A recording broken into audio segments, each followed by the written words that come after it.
Well, here we are again. We're lighting the candle, a world that works. Every week we get together and we have the best conversations, and sometimes we don't want to stop. It's just that good. So I can tell you that I'm Bill Corral. That much I'm pretty sure of today. I'm also here with my good buddy Jan Jeremias, and also my good buddy Ken Caputo. And we have this a goal every week to create empowerment in language and just through conversation, sharing things that we have read, heard, things we make up. I mean, I'm good at making things up. So the long and the short of it here is if we're feeling empowered ourselves, we're pretty sure that you as a listener are getting some value out of this and are empowered as well. So today, I'm kind of interested um, in a few phenomena that are going on, but we've probably talked about these two words before, but I want to just toss out listening and speaking for us to really kind of dive into today and consider what it means, at the level of community or at the level of relationship, or just what is the nature of listening and what is the nature of speaking. Does that work for you guys? Hmm. All right, good. And if you would like, you can take a minute or two and tell people what else you do in the world, and then maybe start the ball rolling. Jan, with regard to the two words or anything else you want. Okay. Um, okay. I'll start with listening and speaking. We're given two ears and only one mouth. So, so we should be listening more and probably speaking less. I'll say that. And I like it. oh, thank you. And I see Ken's cat there, who's decided that he or she should partake in the meeting today in the conversation. Yes, she is currently perched on the desk. Yeah. Saw a tail go by there. Um, and the fact that maybe we're talking, there's many ways to listen and many ways to communicate, and they don't necessarily involve words. So listening and speaking, but how are you listening and what are you saying when you speak? Mm. Pass it to Ken. Well, it's interesting. Maybe this will so we play with this communication kind of like cycle where there's being effective as a communicator, like taking responsibility for getting better and better at communicating. So that would be the speaking part. But then the next part is recognizing that the person who you were communicating to has received what you were trying to communicate. So that's like the listening part. So, you have to be skillful at listening, but if someone's less skillful, you do your best to help them learn to be more skillful by being better at communicating. And then the third part is coming to a conscious agreement that you both are understanding and hearing the same thing. So, because it can be very interesting. I know I've had like listened deeply, but then didn't actually hear what they were trying to communicate to me, and I thought I did, but if we didn't follow up and confirm that, we may never know, and you leave thinking that everyone spoke clearly and heard clearly, and you didn't, you just didn't. So, and then it's like a cycle and you just keep going through. So you agree you understood, so now you can go down another level or continue the conversation or whatever. So, It is very interesting. As we do oftentimes, I'll just toss out a couple of dictionary definitions here. Uh, I like the one for listening, which was to give your attention to sound, hmm, like in the broadest sense, yeah. And then there's volumes that you could, use interpreting your attention, and those of us that have been through many many trainings on listening and speaking, we know that there's a way to do it with every sense and all mindfulness and that sort of thing. And it's not a small thing, and it's not something that necessarily is a natural action for people either. So on the speaking side, this is the action of conveying information or expressing one's thoughts and feelings in spoken language, as in clear thinking aids clear speaking. And as an adjective, it's used for or engaged in speech. You have a clear speaking voice. So now there's not a whole lot of baggage that comes with either one of those two dictionary definitions. However, there's always been a debate in terms of which is more powerful and which is more needed. Is it the listening side or is it the speaking side? And one of the trainings that I went through back in the 1990s just started off with this premise, in terms of what's possible if all of the power is in the listening. A speaker is typically enrolling someone in the information that they are imparting, and that most of the time is either uh, describing something in their own terms and their own way of experience it, or it has to do with eliciting some sort of action from the listener. And in some cases, it might just be as simple as having the listener keep listening. Because I think, I don't know how it is for you folks, but I think I've always been thrown to having my mind wander a little bit, especially if somebody says something that sounds juicy. Like I want to go and play with that for a minute or two and then sort of stop listening to the rest of the sentence. So the interesting nature of that sentence, like a possibility, listening is more powerful than speaking.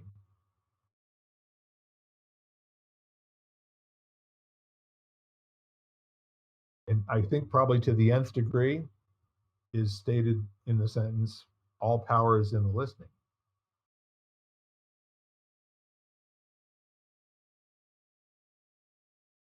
So having and actually it's funny, so for years in the martial arts school, one of the things that we would teach is active listening.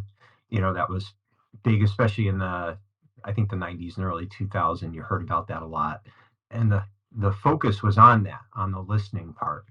And over time I've come to feel that it's really the dynamic interaction between the two that truly makes for successful and meaningful communication.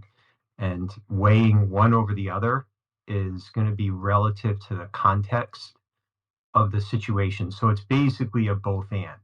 The the the best communication happens. It's like I remember early on studying sales and then going to buy something. I think it was like sound equipment. It was years ago, and the person who was selling it to me was awesome, and like he was so good at selling, and I recognized it.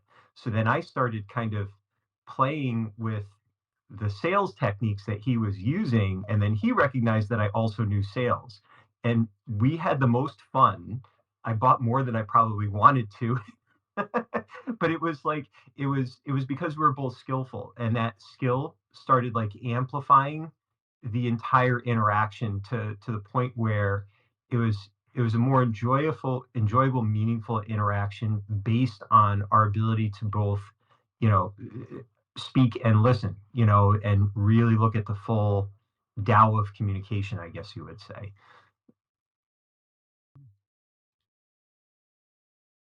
So there's also this propensity to declare a communication a success or failure. Mm. And the interesting part of that is that what I've learned over the years is that it's never a failure until one or both people leave the conversation. That it's always got the potential of being a success with the next sentence. And that's where a lot of folks, kind of it breaks down, especially in emotionally charged conversations where there's some kind of existential threat to somebody's personality or being or ego. Mhm. And really interesting about that is that the person who is speaking is also listening at the same time. I don't know if it ever happens to you, but sometimes words come out of my mouth before my mind, has decided what I'm going to say. Yeah.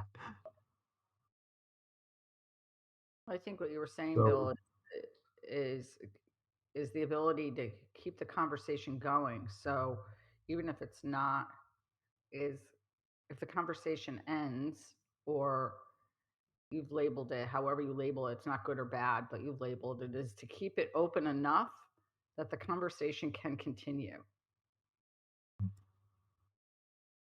And how do you do that? Because yeah, it's that's a skill for me to be able to, you know, be honest enough with people to keep it going. Mm. there's a risk reward there, isn't there? And the more that is at stake, the higher the risk and the higher potential reward. But most people don't look at a conversation that way. And sometimes a conversation that doesn't need to will devolve into some sort of an argument.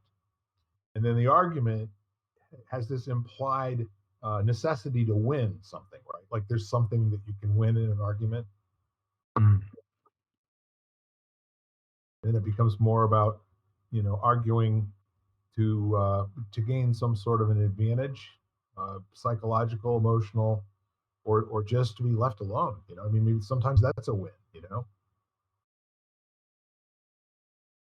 It's interesting. So how much of that? So I did a workshop last night, and we were talking about stress surfing, which is not super relevant for this. But one of the things we were talking about was when your view is influenced by an expectation, that can create like disharmony. And the remedy to that is to remember that the journey is the home.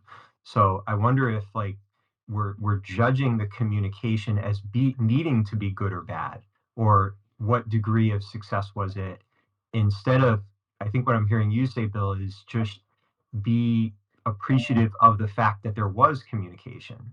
And of course it could be more skillful maybe, or so like maybe it wasn't the most effective interaction, but it was still an interaction. So it has value in and of itself for just the fact that you were there and you had it. Like I mean, we've done, how many episodes of this have we done now? Over 100. I think, yeah, I think we're up to 127 today. Yeah, it's crazy. So if we were to go back, we could probably rate them all on a scale of 1 to 10, and some were amazing and some were okay, like, and that's it. Does that mean that some of them we shouldn't have done? That it was the cumulative effect that's gotten us to this point, and it's all had value in its own way, as long as we don't have an expectation that we have to produce a 10 every week, you know?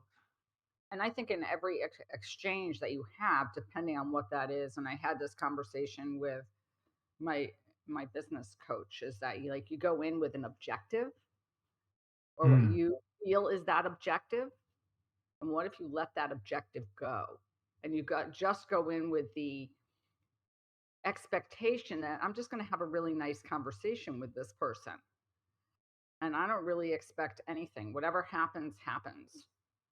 And so maybe you go into a conversation like that, is I'm really not expecting anything to except to have this, you know, this exchange with another being, and you leave it at that.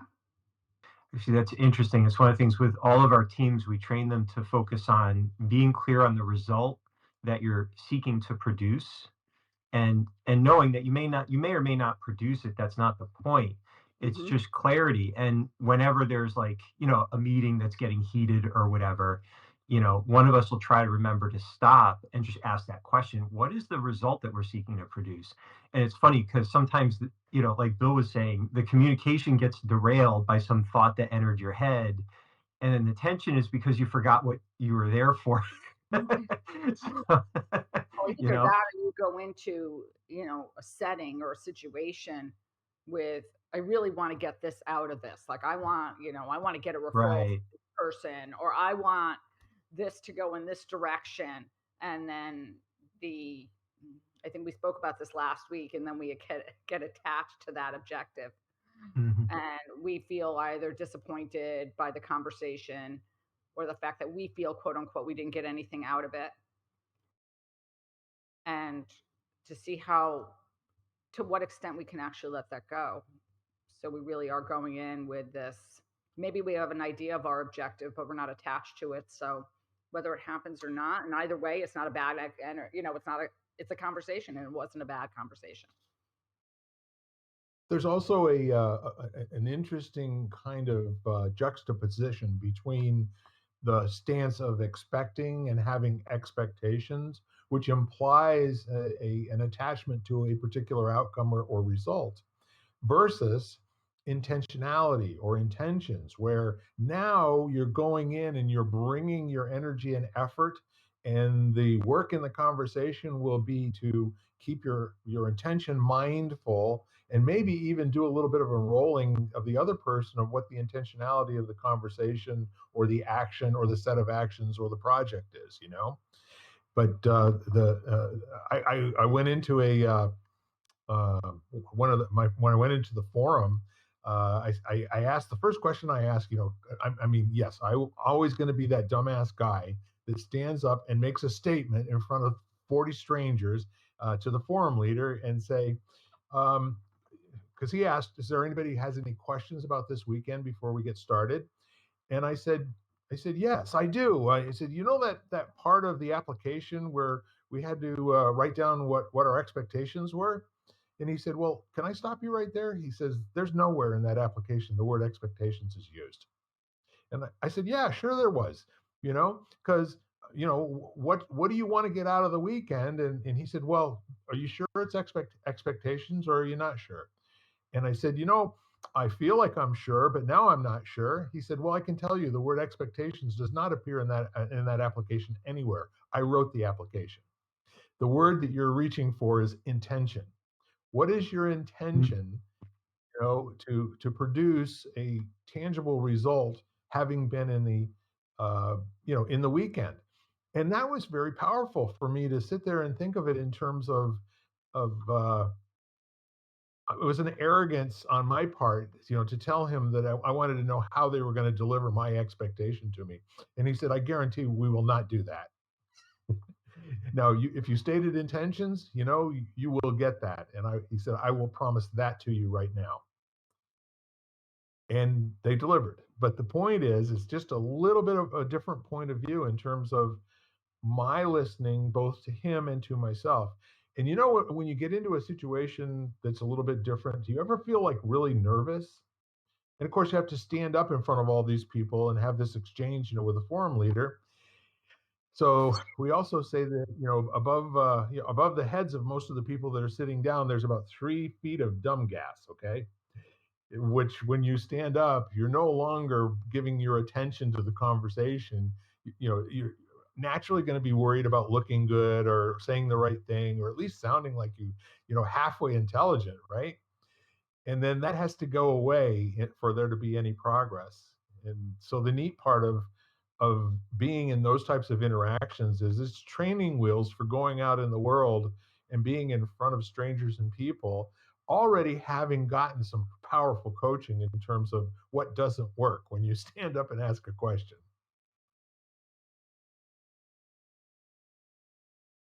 It's funny. I'm thinking about curiosity, like how it circles back to that.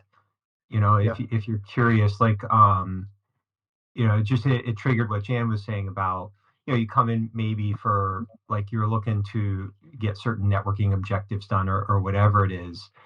And if you're curious about, beyond thinking about your own expectations and even your own intentions, all of a sudden it's like, oh wow, I didn't get what I wanted, but that other person just got what they needed.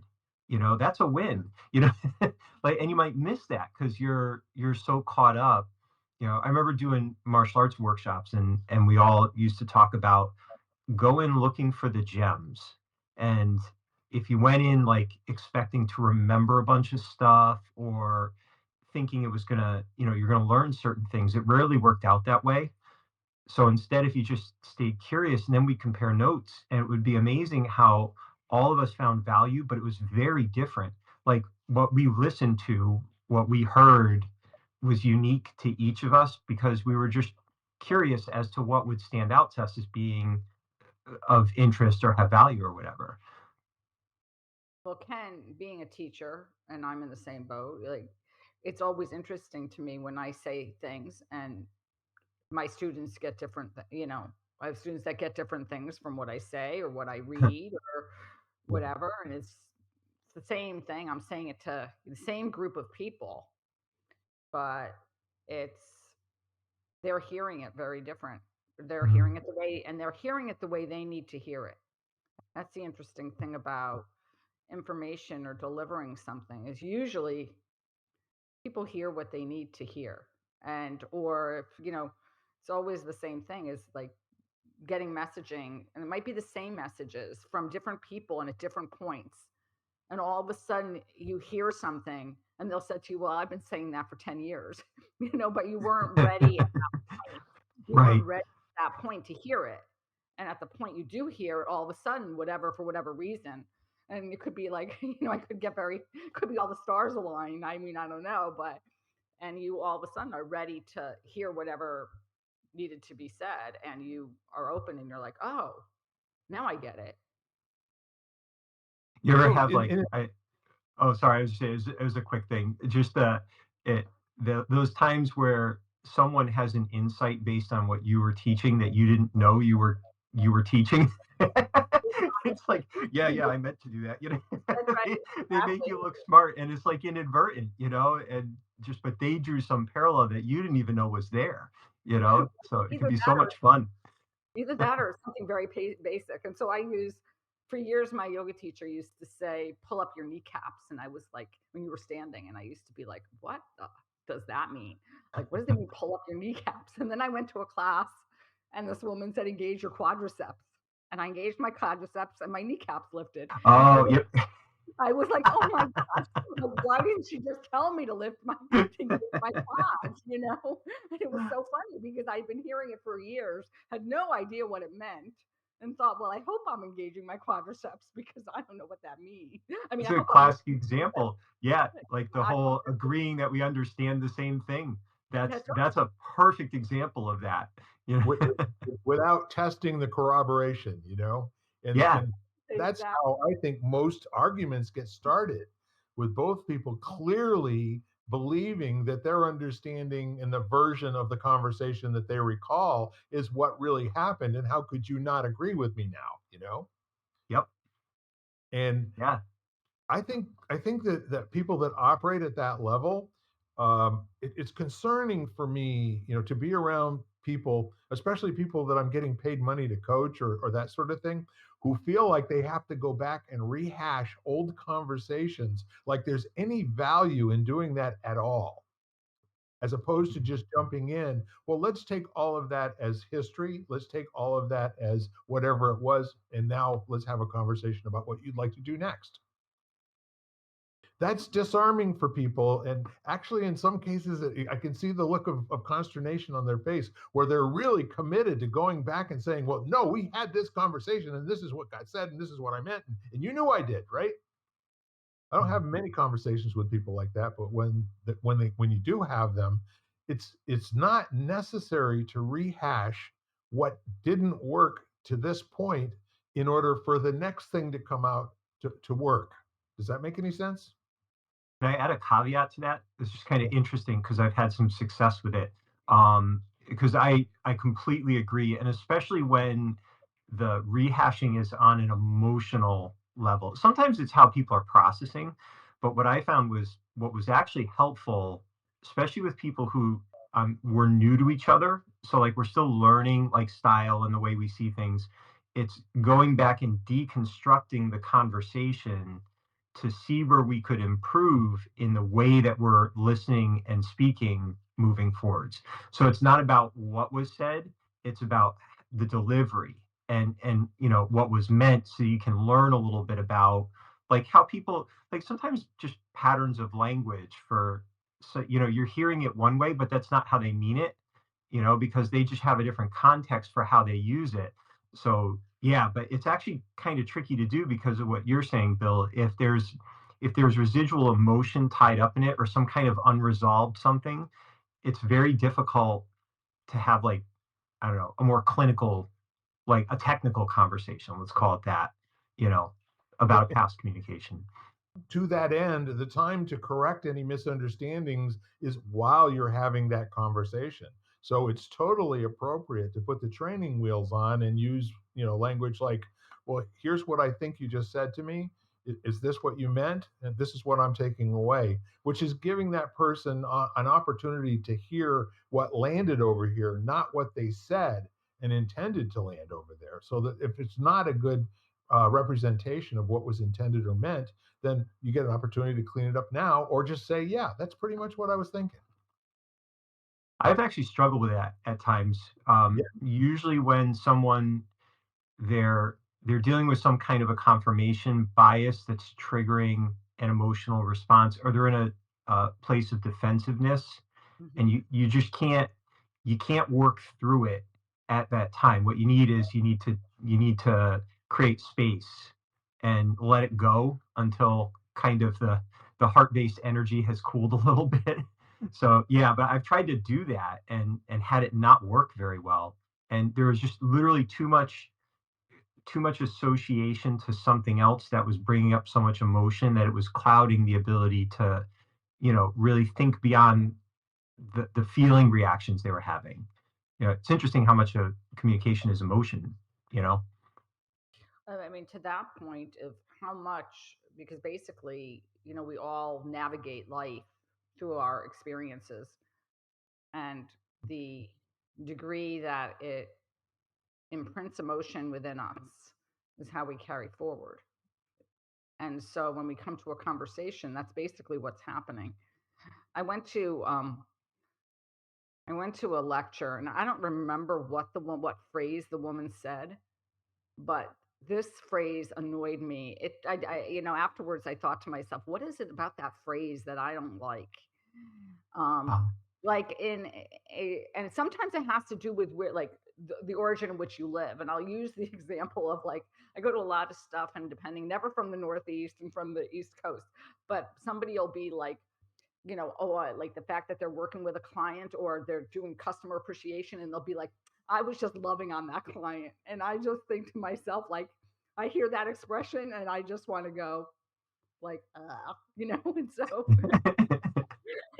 and I remember, I think it might have been that one, and she must have said it like 100 times in this hour lecture or something. And I don't think I heard one other thing she said because I couldn't get over that phrase of, I was like trying, and every single time I would get kind of absorbing what she was saying, she would say it, and I would be like, and then like I would totally lose like the content, like totally. It was just such an interesting experience for me to be that, let's say, triggered by a phrase. And I think that that's what happens to people. They have phrases that trigger them that we don't know that's about necessarily. that's a really good point. Like I was just it just made me think of, like, I really love listening to Seth Godin, like his podcast, and I love listening to his books. But I have a Love. friend who cannot stand his cadence is too slow. It's like nails on a chalkboard. So doesn't matter how wonderful the content is. Like, he'll read his stuff, he just can't listen to him. And so what do you do with that? I mean, it's, so now you've got a disconnect that's kind of like I don't like bananas, and no judgment on bananas. I value bananas, but I don't want to eat one. Just the smell of them makes me feel kind of queasy. So no matter what you do, I'm just not going to eat a banana. Right, you know?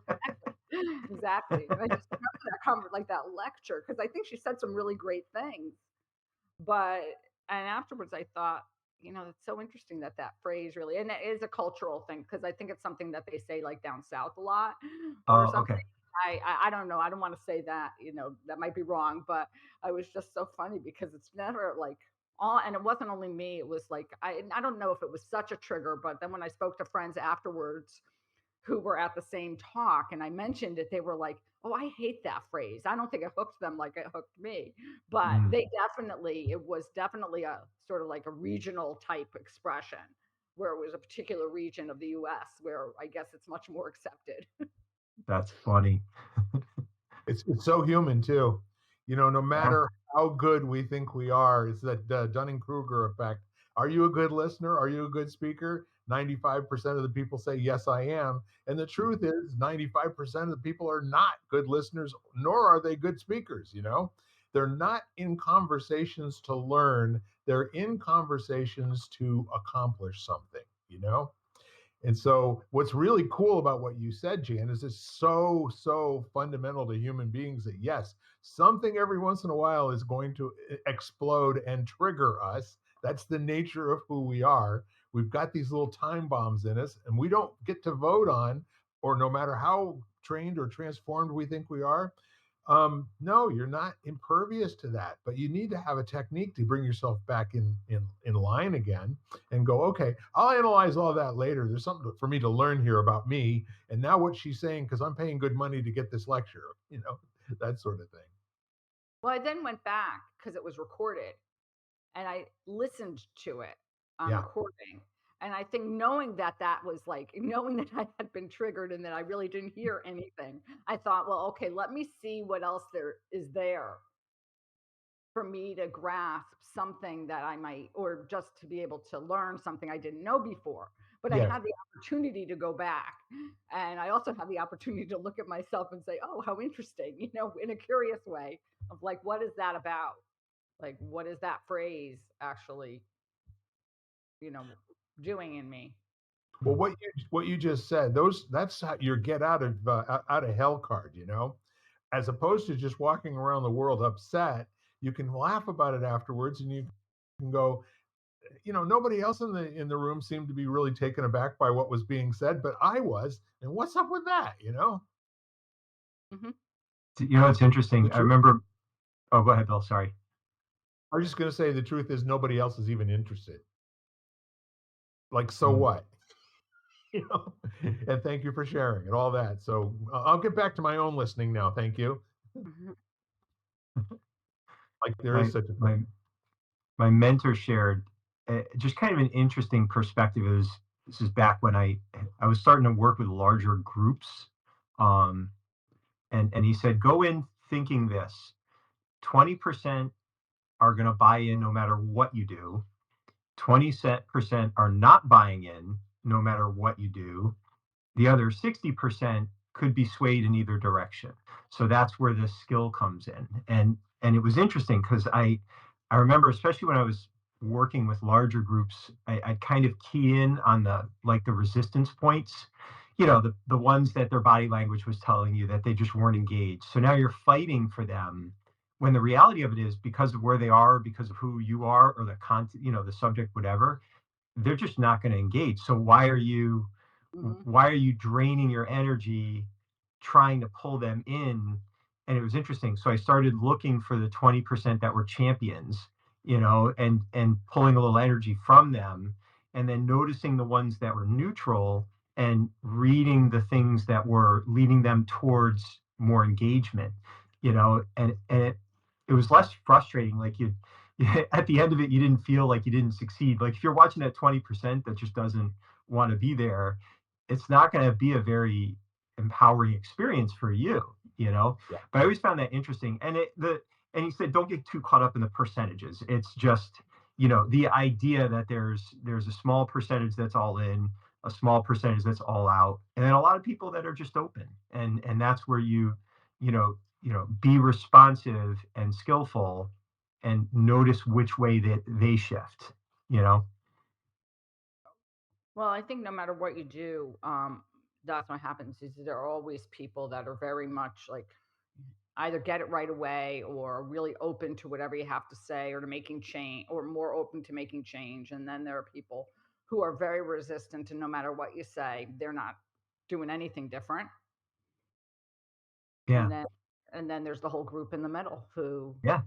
and that maybe if you make a good enough case or you bring enough information or interesting, personal situations and combination of personal situations or circumstances and fact, they're going to start to think about it. Sure. So the other thing that occurs to me is there's also that group of people that are just affable and want to go along to get along and will just agree with you, And Mm. I've had a family member do that, and then I'd go back and I would say, well, what do you think about that, and what are you agreeing to? He said, I'm not agreeing to anything. I'm just acknowledging that I heard you.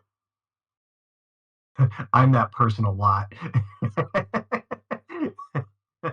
What you Yeah, said didn't get through. I mean, I just didn't want you to feel bad that I wasn't listening to you, sort of thing. yeah. But if I'm pretty sensitive to if I feel like it's a situation where someone's looking to argue their point or recruit allies to their position, I tend to go very crane and be very slippery and not agree but acknowledge and and then get out of there. And not necessarily like physically, just like get out of that topic or that conversation and see if we can navigate to something that's safer, you know? Yeah, yeah. When it comes right down to it, communication, which is the point of a conversation, is hard work. It, Yeah. it it's just not like falling off of a log because no two people hear the same thing the same way.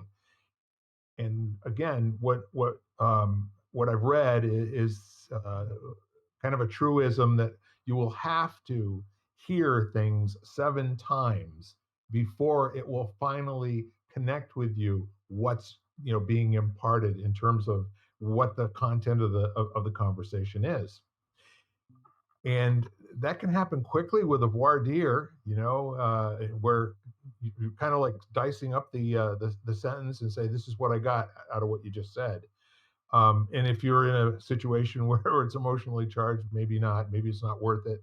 But the point is if you're working with somebody and creating something, it makes all the sense in the world to not only get verbal agreement that, do you understand what I mean?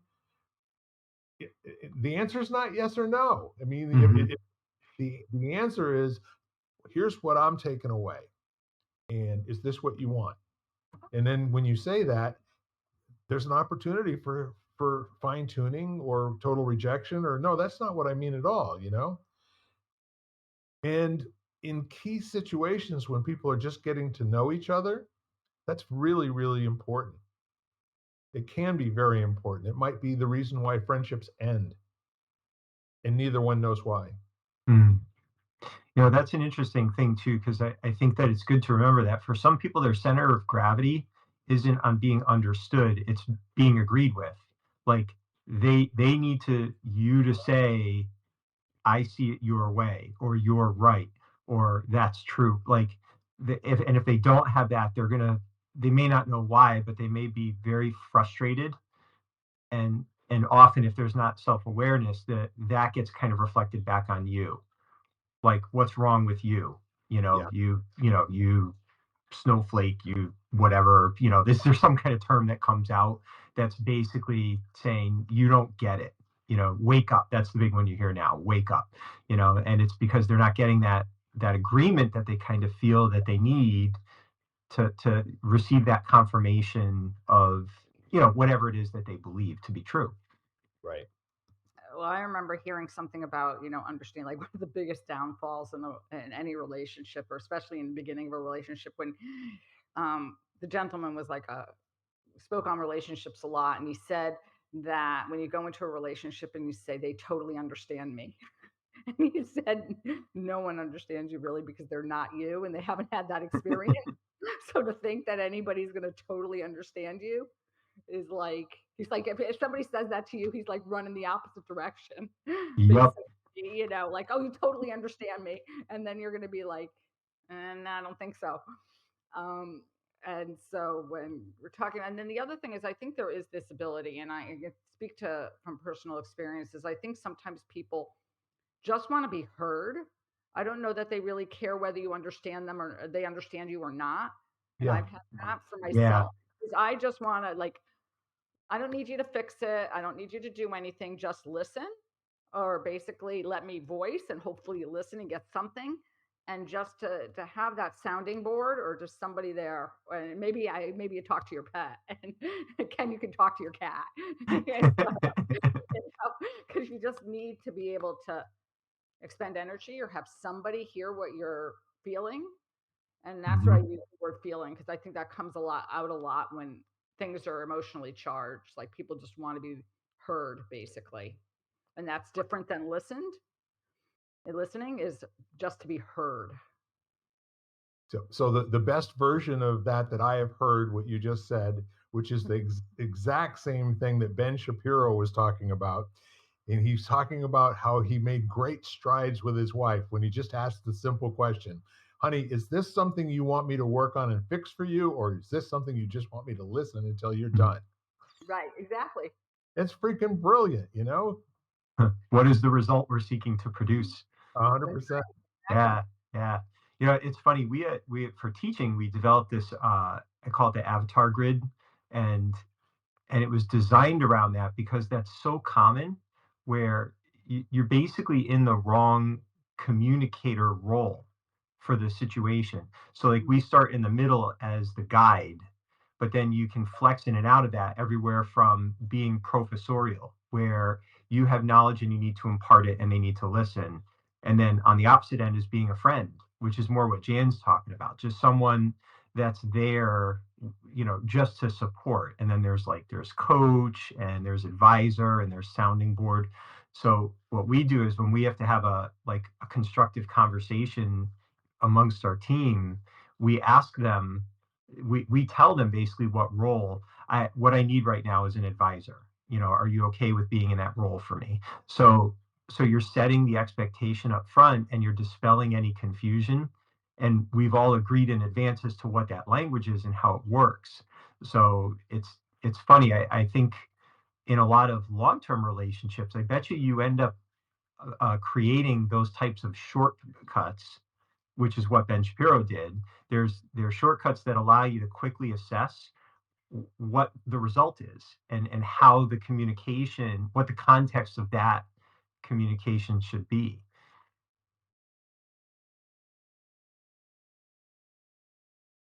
Yeah. I mean, Love that. we have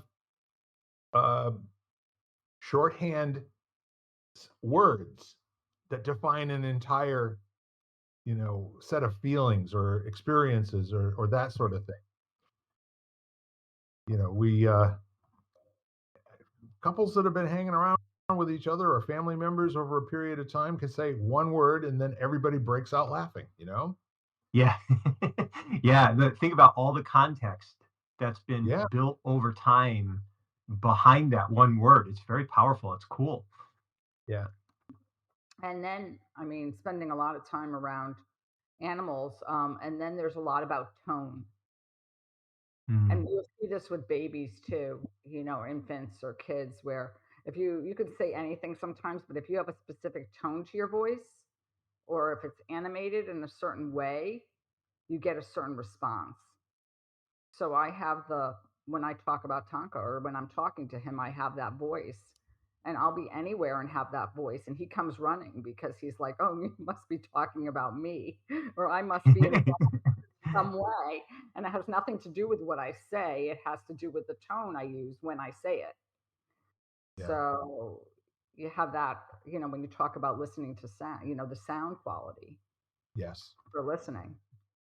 Yeah, I remember reading that. It was something like it's less than 10% of what's communicated actually comes from the words that are used, and then it's all tone, body language, syntax, like all those types of things are what actually make the difference. So that makes even more sense with a pet.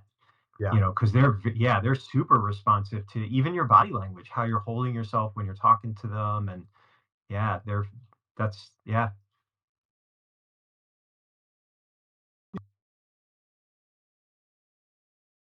We have to remember how they're listening. Right, exactly. Yeah, you just took me back. With our kitty cats over the last 4 or 5 years before they both passed, we could communicate a whole lot just with a word or a smile or a look. Hmm. Right down to when it was final time for Boo. Um, he was in my lap, and I told him, "You're a champion. You have struggled too much. It's fine if you let go. If you want to just sleep." Less than 15 seconds later, he stopped breathing and went away. Yeah. Mm-hmm. Yeah, I had a similar experience with my dog at the time, Casey. Yeah. They told her it was all right. You know, I mean, because she had basically, she had, dogs will come in with what we might think is they have a job or a role for you. And she had a job, and I knew that what that job was. And I was like, it's okay, I'll be fine. And she passed away.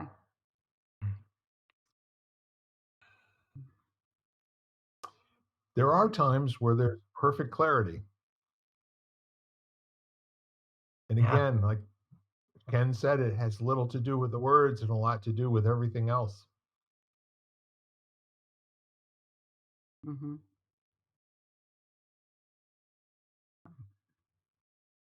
And so here we are with our thoughts And I was as just people. thinking, oh, and I was just thinking that we're coming upon the time. So what could we say to people as I don't know if this will come out during the holidays, but as people are getting ready to spend time with lots of people, maybe, or lots of family members where conversations can be different than with the rest of the world. Mhm. Yeah, I had a friend who languaged it like this: holidays are the opportunity to relive the horror of your youth with the original cast.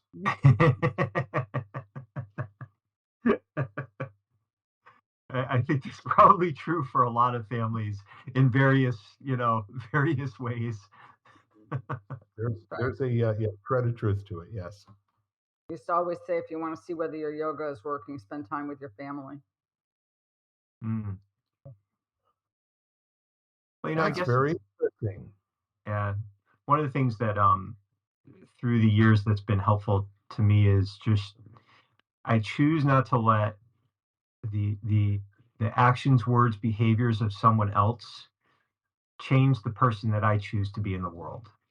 So, Right. so regardless of what it is, I look at them and, even if it's trying to get a rise out of me, like I've heard that through the years because I tend to be, well, now I had a temper before I started martial arts, but I've worked really hard to be smiley and kind as best I could. And, I don't raise my voice or shout unless I'm calling out martial arts commands to a big group of people that need to hear me, you know. But then for some people, they want to get that, they want to pull that out of you, for whatever reason, So then if you're thinking, or who's in charge here? Am I going to let them choose who I am right now, or am I going to choose who I am? And Yeah. it can be, it's been helpful to me. It's not easy, but it's like a simple phrase that it's almost like a mantra that can run in your head when you end up in those situations where, the environment or the person are pulling things out that maybe are less pleasant than you would like them to be.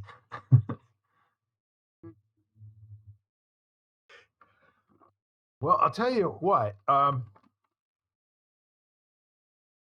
This is an amazing conversation from the standpoint of here we are surgically looking at the dynamics of people struggling to get their understanding flowing in both directions. And it's like this is one of the first things I've talked about this before, being a computer geek for 40 years. One of the first things that had to happen in order for networking to occur, the whole packet protocol thing, and we used to have what was called a half duplex relationship. Printers use this, where you send it to the printer goes ahead and it prints whatever is it's needed, except for if you had noise on the line, you didn't get what you were looking for. So there was this full duplex mode that was engaged, which is basically, I'm going to be sending you information right now, and then the answer comes back, I'm ready to receive your information.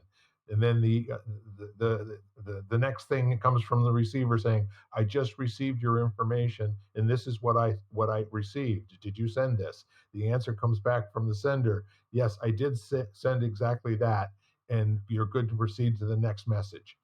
And that happens, in a millionth of a second. It's just going back and forth all the time. But that's how things get, kept straight with all the different types of things that are going through the Wi-Fi, through the internet. They're different levels of language with different types of protocols, and it's magic. But at the same time, it has everything to do with sending and receiving one bit of information at a time, a little bit like blockchain, if you will. If you're familiar with blockchain is this really cool thing where it doesn't require that there be any sort of central authentication.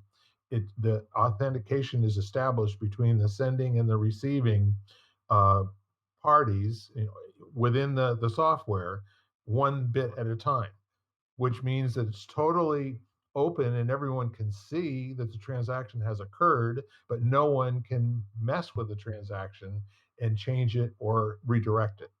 And so that's kind of a really fascinating way that science has used communication in a very powerful way to make sure that there's this mirror going back and forth, and what got sent is actually what got received, and what it means gets used powerfully. And that's a cute kitty cat. Yeah, more of that cat. But what I was thinking in regard to what Ken said is that knowing or getting to that place. And I was thinking of, in a situation like that where you might, let's say, get triggered, or someone's going to, is to basically ground yourself first before you go. Yeah. Like, so Yeah. go to a space in yourself where you feel whatever, calm, secure, you're enough, whatever you need to, however you need to get there, Yeah. so that you go into a conversation or circumstance or gathering, you're kind of at a set point where you're prepared, like you're as prepared and as integrated as you possibly can, because then the likelihood of you being caught up in whatever happens is greatly decreased. Yeah. I had a story I thought worth sharing that a mom shared with me. That's just kind of another element to this that was really interesting. So she was texting with her son, probably like 11, 12, time to get picked up. He was having fun, didn't want to leave where he was.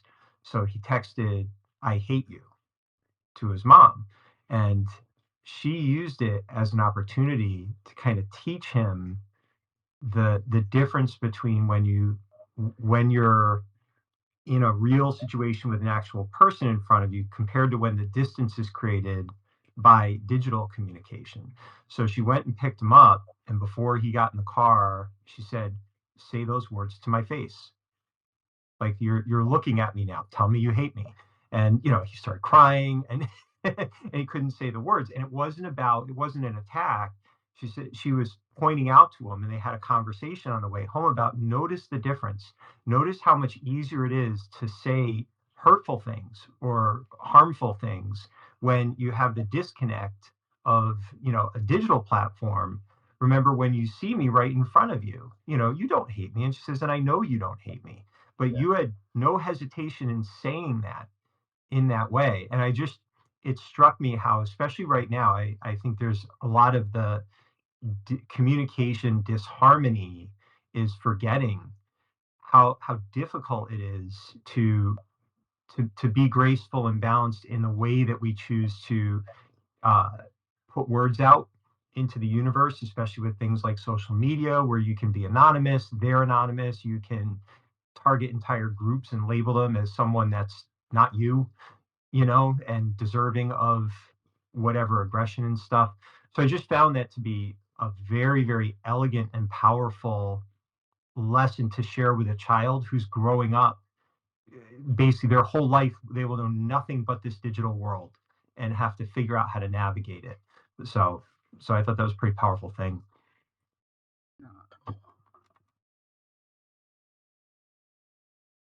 Yeah, there's something about, for me, having I do a lot of writing, so there's something about the written word, which to me is, and it's so different than,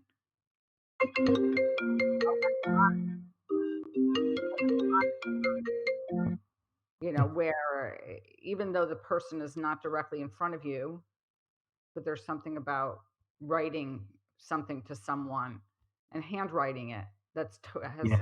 a totally shift for me. Uh, and it's just so interesting because they both are forms of communication.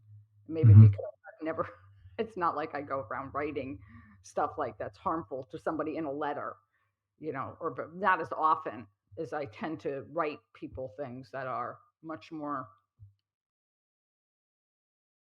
just kind or just neutral in Mhm. handwritten form, which is very different than electronic form.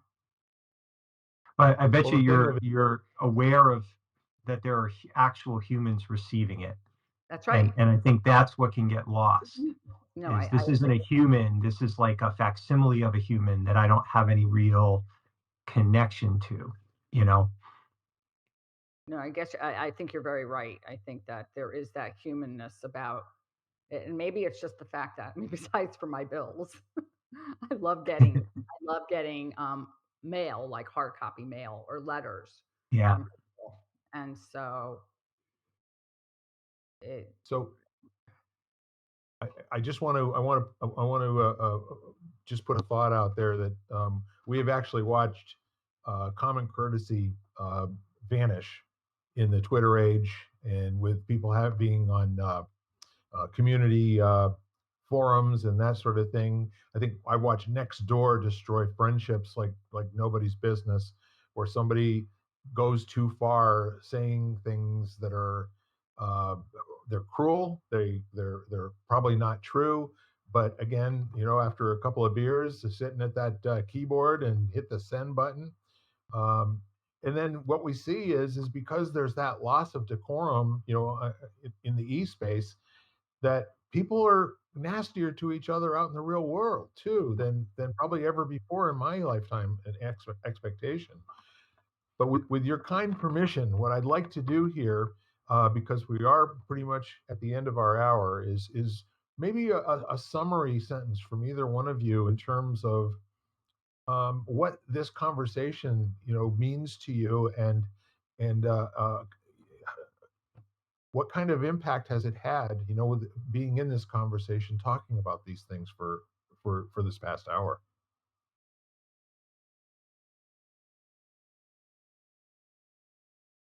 I always feel like it. So much of what we talk about reaffirms sometimes what I do or what I don't do, and what I can incorporate into my life.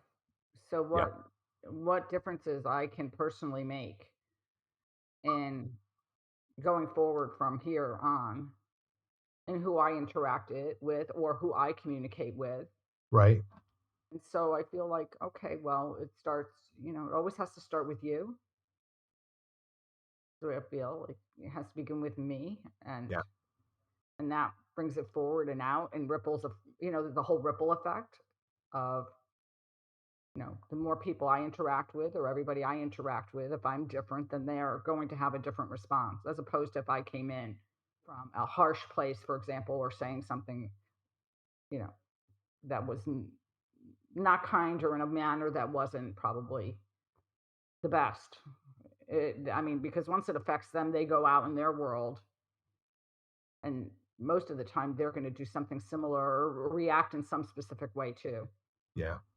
So that's the way I look at these conversations, or this one anyway, most of Okay. them. Mhm. Ken? I I think that for people that are interested in contributing to shifting the universe a couple degrees to the positive in their own small way, Yeah, there's a lot of value in the practice of listening deeply and being graceful in your speech, graceful and balanced in your speech. So, and choosing to do that regardless of the noise, or, it's so easy to have permission to not do that because so many people don't. right. So you're just joining the crowd, and it's like, so, but just looking at it from that perspective, what what do these pebbles, what's the ripples that are created, and what am I releasing into the world? And I think that that's a very, very powerful and simple thing to remember. How you listen and how you speak can have a profound impact both internally and in the world around you. It's great. I think with that said, thank you both for your end caps. I completely appreciate both of those uh, sentiments, and I also want to invite our listeners to take a look at this time of year is very difficult for a lot of people with the holidays, and there are people that will be struggling with depression or just getting through it without having some really dark days. So I want to challenge you all to once again reach out to 30 people by the end of the month by text, email, telephone call. Just let them know you care and let them know that you appreciate that they're here and that they're in your life. And let's see if we can't have a wave of some kind of positive vibrations that just go through the community, the country, and the world. And again, keep lighting the candle, and this world does work.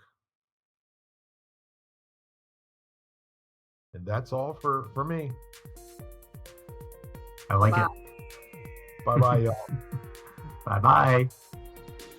You've been listening to Lighting the Candle, A World That Works, part of the Exvadio Podcast Network. You can catch us each week, as well as the rest of the network, at exvadio.com/podcasts, as well as the Apple Podcasts app, Google Podcasts, Spotify, iHeartRadio, Stitcher, Audible, Amazon Music, and wherever you find podcasts.